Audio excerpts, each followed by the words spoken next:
investing in mutual fund, should we always select a direct option rather than going broker or selecting regular option? Sure.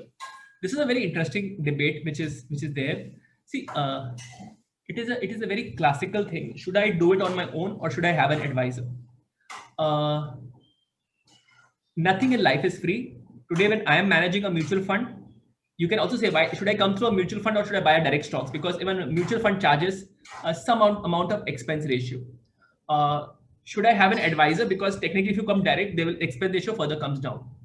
It's like asking a question: should I send my son for a coaching class, or should I ask him to study on his own? Because if I ask him to study on his own, I save on that fees. As simple as that. Now it all depends. Should I go to a doctor or should I avoid a doctor? Should I get myself admitted to a hospital or should I just take home medicines and I can manage it on my own?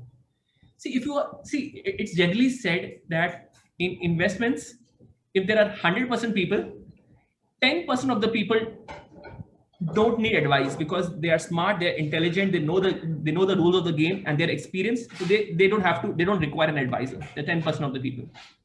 10% of the people ideally don't require an advisor because they don't value advice and they cannot be advised because the internal circuit is of default. No matter, even if you give them good advice, they will never understand it.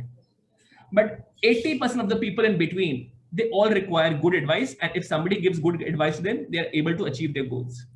And honestly, everybody needs advice in stuff which is not their core competency. So I take advice in practically everything. Okay, right from running, I have a running coach. Right from doctors, because I know majority of the stuff I don't understand. Right from going to a gym to everything, I have a person who advises me and I pay a fees for that.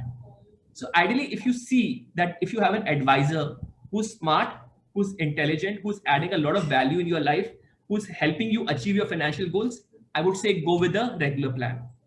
But if you think you are smart, you're intelligent, you're coming at 10%, you can manage your emotions very well, and you are smart enough to deal with all the complexity of finance, then I would say go with direct. But I've generally seen that investors who go direct think that they know it, but most of them don't know it. I would say the cost is there, but just because of saving some amount of cost, you might do big blunders. Okay, in the future. This advisor, whatever small fees he charges you, is actually honestly worthy of that advice.